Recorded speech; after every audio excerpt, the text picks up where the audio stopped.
Hello everyone, this is me, Shiro, and this is my first time to make a video about myself, and I just want to share my daily life as a young entrepreneur, guys, or as a young business owner.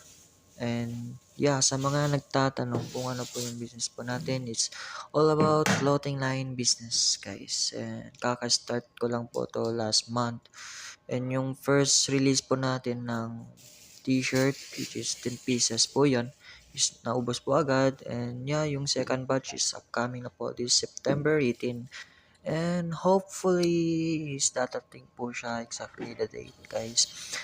And yun, guys, waiting na lang po tayo sa mga naghihintay po ng second batch po natin. Kunting pasensya na po kasi may delay lang po sa mga production po natin. Okay? And thank you for the support. And yun, guys, dito kumakain po ako ng boiled egg, which is dalawa po. Napakayaman po yung egg sa protein, guys. So yun, maganda din po siya for breakfast. Kung wala po kayong may prepare na pagkain for breakfast, ito mas madali at mas convenient na po to, guys, and malakas pa sa protein at mayaman pa sa protein. So yun, for today, just wanna share my learnings about this business, guys. Since kaka-start lang po natin, no, first time lang po natin mag-build up ng sariling business, guys.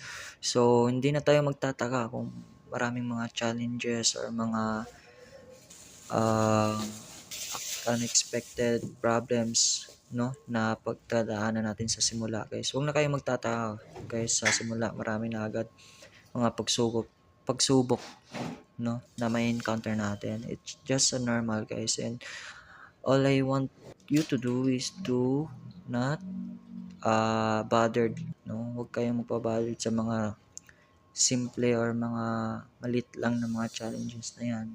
Gusto ko lang sabihin, guys, na huwag kayong magpa-apekto agad sa mga small challenges or mga malilit lang na problema, guys. Kasi sa pagdating ng panahon, pagka nag-click yung business nyo or yung mga gusto nyo sa buhay or umasenso na kayo, guys, may mga malalaki pang challenges na dadating sa inyo. Which is, yan yung maliliit na yan. Is prepare lang kayo for that big in the future or for the upcoming future na mga challenges nyo, guys. So yun, tuloy-tuloy nyo lang, guys. So dito, gusto ko lang i-pump yung chest ko dyan, guys, and yung bicep and tricep natin, guys.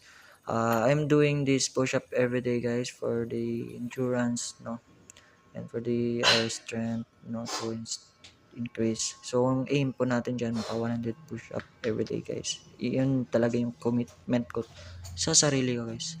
So yun, prepare na ako sa bago, guys. And this is my outfit for today.